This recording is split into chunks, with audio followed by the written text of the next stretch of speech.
Selamat siang dan salam sejahtera bagi kita semua. Yang saya hormati Bapak Ubedillah Badun selaku dosen mata kuliah Nalar Kritis dan Retorika, serta teman-teman yang saya banggakan.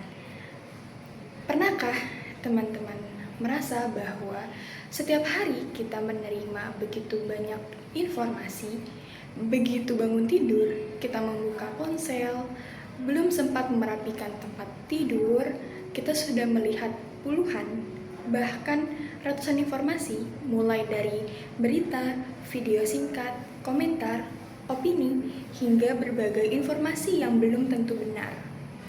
Namun, apakah kita bertanya, apakah semuanya informasi itu benar, atau justru kita langsung percaya dan ikut menyebarkannya? Inilah tantangan terbesar generasi kita. Bukan lagi kekurangan informasi, tetapi kelebihan informasi. Ironisnya, semakin banyak informasi yang tersedia, semakin banyak pula orang yang kehilangan kemampuan untuk berpikir secara kritis. Pada kesempatan kali ini, saya ingin mengajak kita semua untuk merenung pentingnya nalar kritis di era digital. Karena kemampuan berpikir kritis bukan hanya dibutuhkan di bangku kuliah, tetapi juga dalam kehidupan sehari-hari. Teman-teman yang saya banggakan, kita hidup di era yang serba cepat, semua ingin instan. Informasi datang dalam hitungan detik, begitu juga opini. Seringkali kita langsung memberikan komentar tanpa memahami permasalahannya terlebih dahulu. Kita lebih cepat bereaksi daripada berpikir terlebih dahulu. Nah, tidak sedikit juga orang yang hanya membaca judul berita lalu langsung menyimpulkan isi beritanya tersebut. Bahkan ada yang membagikan informasi tanpa mengetahui apakah informasi tersebut benar atau tidak. Teman-teman, padahal satu informasi yang salah dapat menimbulkan kesalahpahaman yang sangat besar. Sebuah hoax dapat memicu kepanikan, memecah belah masyarakat, bahkan merusak nama baik seseorang. Karena itu, kemampuan berpikir kritis menjadi sangat penting. Berpikir kritis bukan berarti selalu membantah atau mencari kesalahan orang lain, tetapi dengan berpikir kritis, kita memiliki kemampuan untuk mempertanyakan informasi secara rasional. Kita belajar mencari bukti, memeriksa sumber, mempertimbangkan berbagai sudut pandang, kemudian mengambil kesimpulan yang paling masuk akal. Teman-teman sekalian, sebagai mahasiswa, kita memiliki tanggung jawab moral sebagai kaum intelektual. Mahasiswa sering disebut sebagai agen perubahan, namun perubahan tidak akan terjadi jika kita hanya menjadi pengikut opini orang lain. Mahasiswa seharusnya mampu menjadi contoh dalam berpikir objektif. Ketika melihat suatu permasalahan, kita tidak langsung menyalahkan satu pihak. Kita mencari fakta terlebih dahulu. Kita mendengar berbagai pendapat sebelum mengambil kesimpulan. Nah, sayangnya budaya berpikir seperti itu saat ini mulai berkurang. Hari ini lebih banyak orang yang mengejar konten daripada pengetahuan itu sendiri. Kita bisa menghabiskan waktu berjam-jam menonton video pendek, tetapi merasa berat ketika harus membaca beberapa halaman buku. Teman-teman, media sosial memang memberikan banyak manfaat. Kita bisa belajar, berkomunikasi, bahkan membangun relasi. Namun di sisi lain, media sosial juga membuat kita terbiasa menerima informasi secara singkat tanpa berpikir lebih dalam. Akibatnya, kemampuan menganalisis perlahan mulai menurun.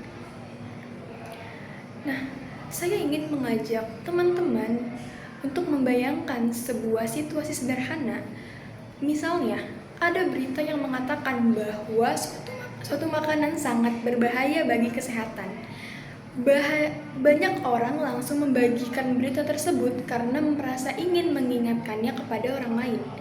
Padahal setelah ditelusuri, ternyata berita tersebut berasal dari sumber yang tidak jelas dan tidak memiliki dasar ilmiah. Kalau kita tidak berpikir kritis, kita ikut menyebarkan informasi yang salah, yang padahal niatnya mungkin baik, tetapi dampaknya justru akan merugikan orang tersebut. Nah, hal seperti ini sering terjadi dalam kehidupan kita sehari-hari. Begitu juga ketika melihat sebuah video yang dipotong hanya beberapa detik, kita sering langsung menilai seseorang dari potongan video tersebut. Padahal kita tidak mengetahui konteks yang sebenarnya terjadi itu apa. Nah, artinya kemampuan berpikir kritis bukan hanya soal akademik, tetapi juga soal tanggung jawab sebagai warga masyarakat. Teman-teman yang saya hormati, selain menghadapi hoax, kita juga menghadapi tantangan lain, yaitu budaya ikut-ikutan atau FOMO. Seringkali seseorang berpendapat hanya karena mayoritas mengatakannya dengan demikian. Padahal kebenarannya tidak selalu ditentukan oleh jumlah orang yang setuju. Sebagai mahasiswa, kita harus berani memiliki pendapat sendiri selama didasarkan pada fakta, logika, dan data yang dapat dipertanggungjawabkan. Keberanian berpikir berbeda bukan berarti mencari sensasi, tetapi menunjukkan bahwa kita mampu untuk menggunakan akal sehat yang rasional. Dalam kehidupan kampus, kemampuan akademik pun berpikir kritis sangat dibutuhkan. Ketika mengerjakan tugas, kita tidak hanya menyalin informasi dari internet. Ketika berdiskusi, kita tidak hanya menyampaikan pendapat, tetapi juga memberikan alasan yang kuat untuk mendukung pendapat kita. Ketika menerima kritik, kita tidak marah, melainkan menjadikannya sebagai bahan untuk berkembang. Semua itu adalah bentuk nyata dari nalar kritis. Teman-teman, lalu bagaimana cara melatih kemampuan berpikir kritis?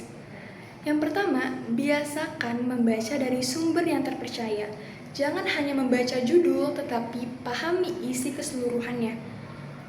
Yang kedua, jangan mudah percaya pada informasi yang belum jelas sumbernya. Luangkan waktu teman-teman beberapa menit untuk memeriksa kebenaran informasi tersebut. Dan yang ketiga, biasakan bertanya. Jangan takut bertanya mengapa, bagaimana, dan apa buktinya. Yang keempat, hargai perbedaan pendapat dari teman-teman yang lain. Orang lain mungkin memiliki sudut pandang yang berbeda, dan dari perbedaan itulah kita bisa belajar. Yang kelima, terus belajar dan memperluas wawasan. Semakin banyak pengetahuan yang kita miliki, semakin baik pula kemampuan kita dalam mengambil keputusan.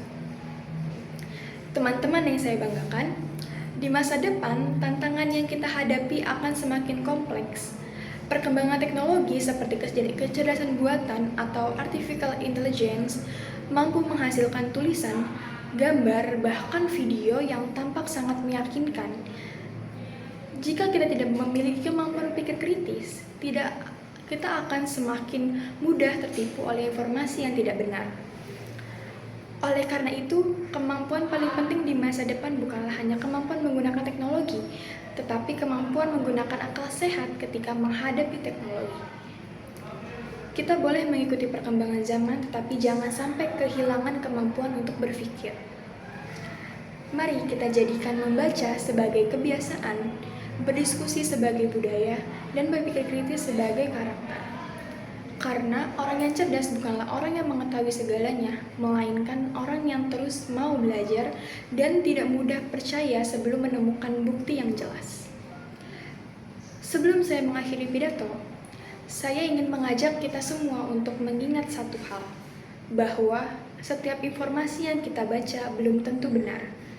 Setiap opini yang kita dengar belum tentu tepat, dan setiap keputusan yang kita ambil akan menentukan seperti apa kualitas diri kita.